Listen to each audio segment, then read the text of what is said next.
Hi friends, hi, how's it going? How is everybody today? I hope that today finds you well. Today we are doing the next episode of my sample series in which I try all the samples that are coming to me so that you don't have to. And I'm going to tell you about all of my experiences with said samples, let you know their star rating, how much they cost in full size, all those great hunky-dory things. And then we pick new samples.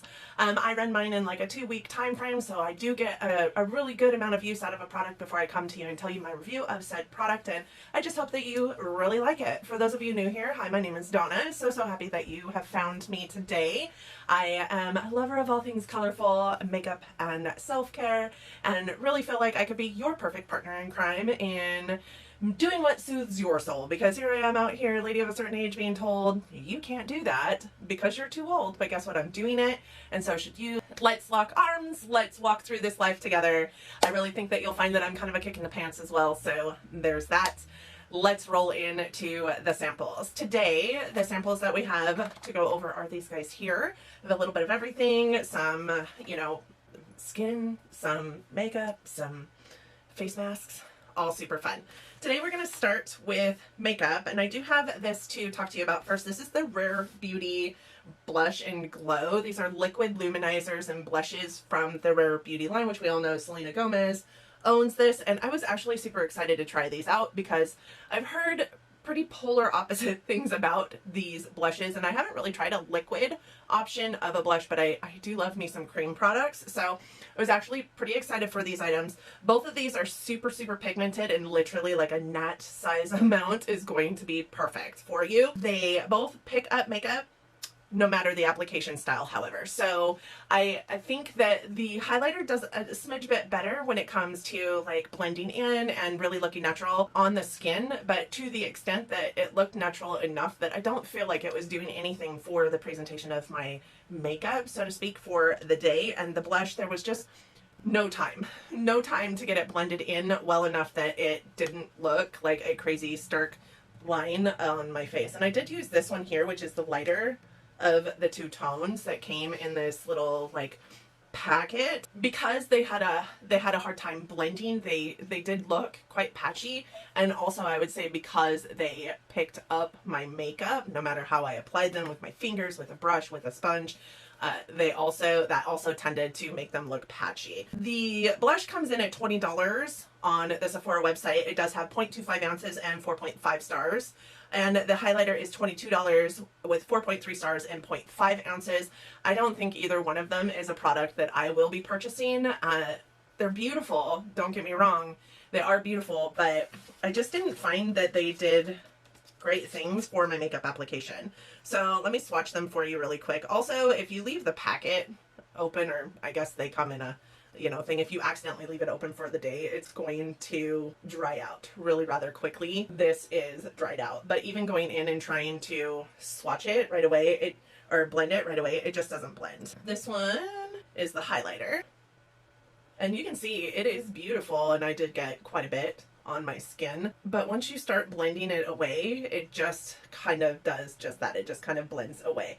There are portions of my skin that look very highlighted, but on the like on the outskirts, but here in the center you really can't see any kind of highlight going on. I just find that they blend away. They don't do very good. The highlights seem to blend better, and it dries down super fast, so it's like rocket fire speed. You have to blend these out, or they're going to be just stark dots or lines on your face dependent on your application process. So there's that. The next thing I have here is this. It is the Catrice LumiNice highlighter, and this highlighter is a single from a 3-pan palette that came out by Catrice in 2019. They did have multiple different versions of this palette, and this one is from the Rose Vibes one. This is the color of that. You can see it does have a little bit of a rosiness to it. It does have like this gold sheen with that rose colored layer over the top of it, I guess you would call. It is stunning. What I would say about this is I really had a great time with this highlighter. I really thought it was beautiful, but this is a highlight that could get very heavy very quickly. It does feel like almost like a Super Shock shadow in the pan. It's got a little bit of that jelly feel to it, but it is super hard pressed, so you feel like you're not getting a whole lot on your brush. And then you go to put it on your face, and it kind of you can get carried away really fast with this, and it can look cakey. I do think it's nice. I will continue to use it. I will keep it in my collection. Not like these, right? I'm going to throw those guys away. This will stay in my collection, but I know to be very, very careful with it because you can get carried away. It starts to look cakey and then it starts to emphasize texture. I couldn't find a single price for this because, again, it did come in a palette. If you happen to stance upon the palette, it is just the LumiNice highlighter palette, and one is blush and glow, or one is rose glow and one is bronze glow, so one has a little more of a bronzy feel to it. I think they are $13, I want to say, is what I remember them being. I didn't write it down, but that's where I think it is. It was a nice highlighter. I did like it. Catrice is not a brand with highlighters that I have tried in the past because every time I go in store and swatch them, they seem really powdery to me. This one didn't seem powdery, but it can be powdery if you use it in excess. The next thing I have is this, and it is the Hourglass Veil. This is the perfect powder for a dry skin girl, in my opinion. It feels like absolutely no powder at all on your face. It is very finely milled, and it looks beautiful on my dry skin. This is just what it looks like coming out of the pan, and then you feel it in your skin, or on your skin. It's very silky texture. It's very, very nice, and then it just kind of blends away to almost this like luminous kind of feel to it. It is on my skin today. I don't feel like it is a bad powder by any means, but it's $46 for 0.36 ounces of product, which is, you know, a decent sized product, but $46. 4.5 stars is what it is. The packaging on this is awful. If anything, that is what would steer me clear of this. I know that you guys cannot see it. Maybe if yeah, you can't see it, but the holes, the sifter in this to get the powder out of, are in the shape of an H, and those holes are so tiny. And granted, this is the mini version, but the full-size version comes in the same kind of way with the H, and you have to dump the powder into.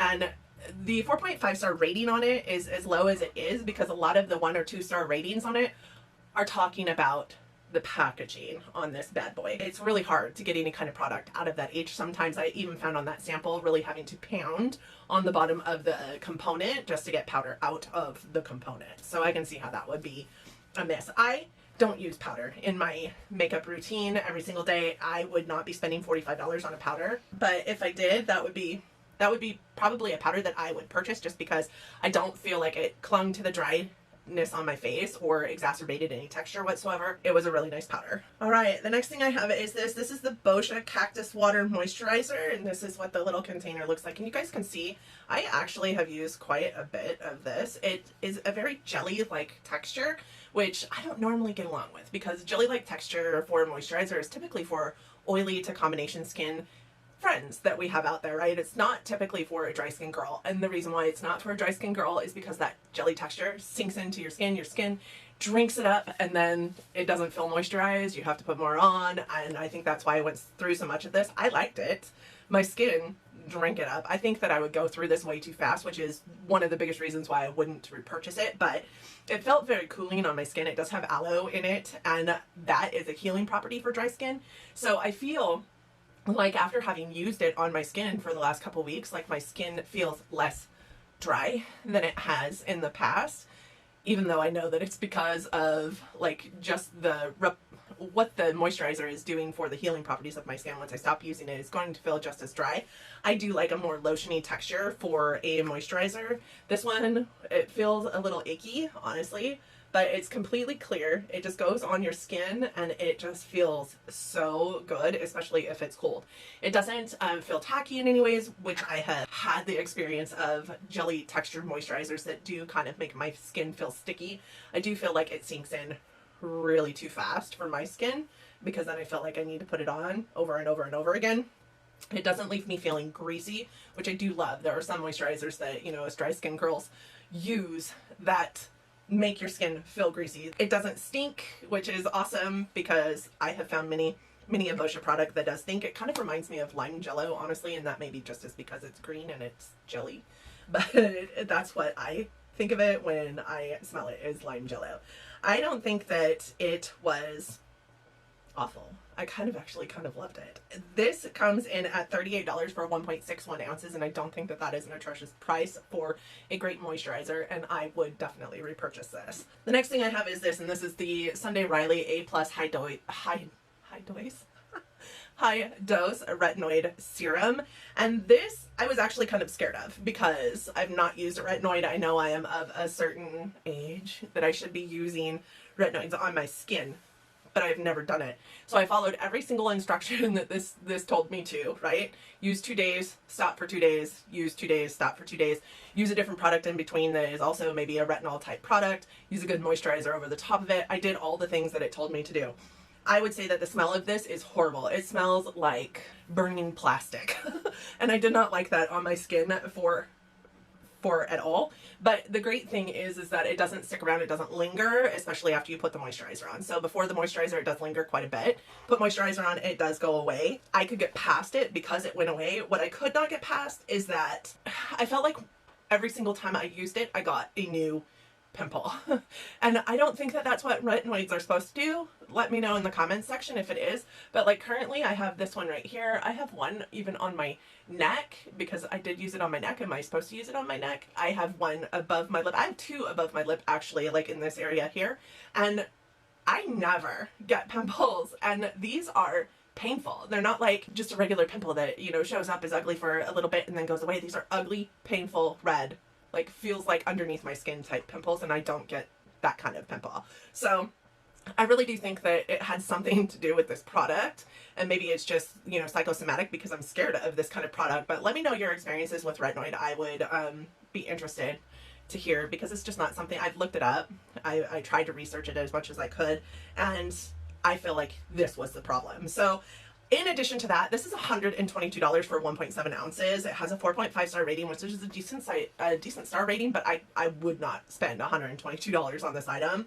I think it does come in a smaller, like 1 ounce container as well, so that might be up for debate, but because of the reaction my skin had to it, this won't be the retinoid serum that I use. I will find a different one. The next thing I have is this. This is the Bliss Lemon and Sage Body Butter. This is a nice product. It had a great texture. It wasn't too thick, it wasn't too thin. It felt like more than a lotion, which is great for a body butter. It is $12 for 6.7 ounces, which is nothing, and it has 4.6 star rating on the Bliss website, so it really warms my heart that it doesn't have a 5-star rating on their own website. It doesn't feel greasy. It did feel hydrating. I loved it, especially on like my elbows, where my elbows tend to get a little bit dry. What I would say is this smells like lemon cut fresh grass, and I hated that smell. So I would purchase this body butter again in maybe a different scent. I definitely do not prefer the lemon and sage, but it was a great body butter, so I would definitely use it again.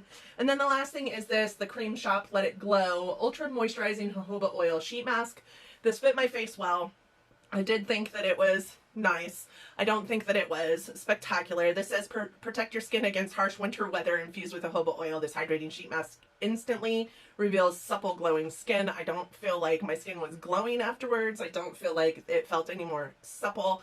It did feel hydrated, but you know, a sheet mask is gonna make you feel hydrated in that moment because of all the serums that you're putting on your face. In that sheet mask, my skin is not chapped and cracked right now. It's not winter skin. This was maybe the wrong time of year to use this sheet mask, but we pull what we pull. So I don't think that this was spectacular, but I don't think it was awful either. I would definitely repurchase this, and I couldn't find it because it's a winter sheet mask. So I think these sheet masks though come in right around the $3.50 range, which isn't bad for a sheet mask. So that was it for my samples. We're going to pull new samples and then we'll get you out of here. All right, these are my sample bins.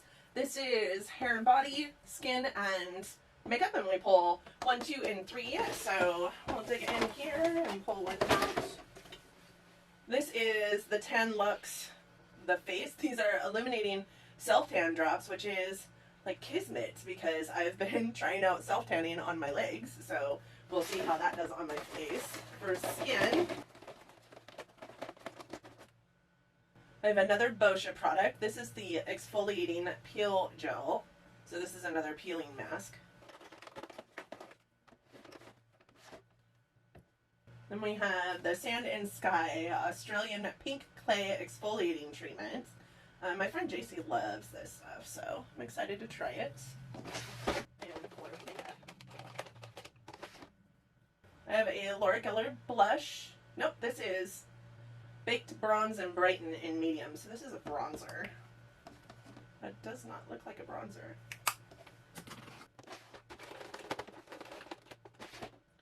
We have the NYX Worth the Hype mascara. This is a volume and lengthening mascara, and that is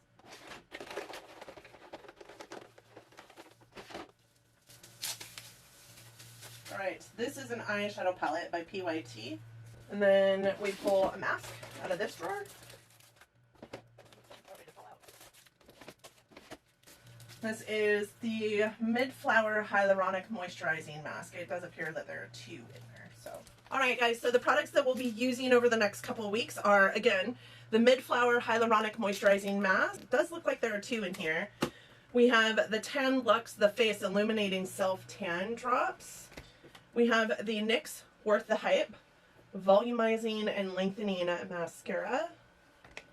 We have an eyeshadow palette by PYT Beauty. This, I believe, I got in an Ipsy. We have the Boscia Exfoliating Peel Gel.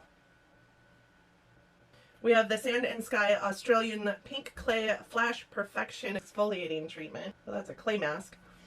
On my dry skin, that ought to be interesting. And then we have a Laura Geller Bronzer. It's her Baked Bronze and Brighten in medium. So this is her medium tone bronzer. It does actually kind of look like a blush more than it does a bronzer, but we will see, we will see. Are you guys using samples? I'd be interested to hear what your thought process is on the samples that you have going on in your collection. And yeah, I just hope that you guys enjoyed this video. I hope that if you did, you're considering giving it a big thumbs up. It really does help our channels out here in YouTube. It lets YouTube know that people like watching us. I also hope that you liked it or me enough that you'll consider subscribing to my channel before you go. And with that being said, that's all I have for you, cookies. I hope that 2021 is treating you kindly. I hope that you and yours are safe and well out there, and I hope that you all are loving each other, but loving each other from afar. And until next time, bye guys.